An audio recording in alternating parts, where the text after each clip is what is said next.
আসসালামু আলাইকুম প্রিয় দর্শক, মোল্লা গ্রামের পক্ষ থেকে আপনাদের স্বাগত। আপনারা আমার সামনে যে ব্ল্যাক বেঙ্গল ছাগলটি দেখতে পাচ্ছেন, গতকাল সন্ধ্যার দিকে ও আমাদের 4টি সুস্থ সবল বাচ্চা দিয়েছে। আলহামদুলিল্লাহ সবগুলা বাচ্চা এখন সুস্থ আছে, দুধ খাচ্ছে, সবগুলাই নাচানাচি করতেছে, দেখেন এখানে লাফালাফি করতেছে সবগুলাই। এই বাচ্চাটা একটু ছোট আছে, দুইটা মেল দুইটা ফিমেল হয়েছে আমার এখানে। তো বাচ্চা হওয়ার সাথে সাথে আমাদের যে বিষয়টা করণীয় সেটা হচ্ছে যে সাথে সাথে ওর শরীরটাকে ন্যাকড়া দিয়ে মুছে ফেলতে হবে, ভালো করে ন্যাকড়া দিয়ে মুছে তারপর মায়ের সামনে রাখতে হবে, যাতে ওর মা ওর বাচ্চার কথা বলে না যায়। এর পরপর যেটা বেশি জরুরি সেটা হচ্ছে ওই নাভিটা অনেক লম্বা থাকে, নাভির সেই কাঁচা অংশটা 1 থেকে 2 ইঞ্চি পরিমাণ রেখে ধারালো কাঁচি বা ছুরি দিয়ে কেটে ফেলতে হবে। কেটে ওইখানে বায়োডিন বা স্যাভলন লাগিয়ে দিতে হবে, যাতে নাভি পচা রোগটা না হয়, নাভিটা ফুলে না যায়, পচা না হয় এখানে। তারপর এই যে খুরগুলো আছে আমাদের, সেই খুরগুলো একটু একটু করে সেটা একটু কাছে দিয়ে বা ছুরি দিয়ে একটু সরিয়ে দিতে হবে, নখটা কেটে দিতে হবে অল্প অল্প করে, তাহলে খুব দ্রুত দাঁড়াইতে পারবে।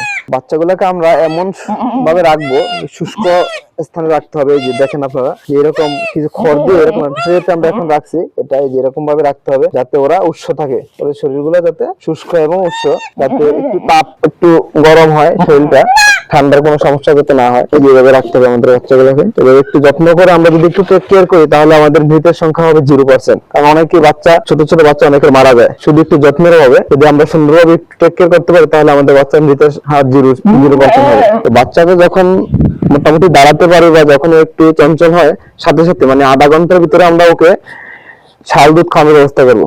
তো মায়ের থেকে যত দ্রুত সম্ভব আর কি আমরা ওকে শাল দুধ খাওয়ানোর চেষ্টা করবো। শাল দুধ খেলে ওর শরীর অন্যরকম হয়ে যাবে। বাচ্চা হওয়ার সাথে সাথে যখন বাচ্চা হওয়া সবগুলো শেষ হয়ে যাবে, তারপরে মা ছাগলের কিছু যত্ন আছে, যে সেটাকে আমরা চিটাগুড় মিশ্রিত পানি অথবা একটু লবণ এবং চিটাগুড় অথবা একটু চিনি মিশ্রিত পানি ওকে খেতে দিতে হবে, যাতে ওর শরীরের যে এনার্জিটা লস হয়েছে সেটা দ্রুত পূরণ হয়ে যায়।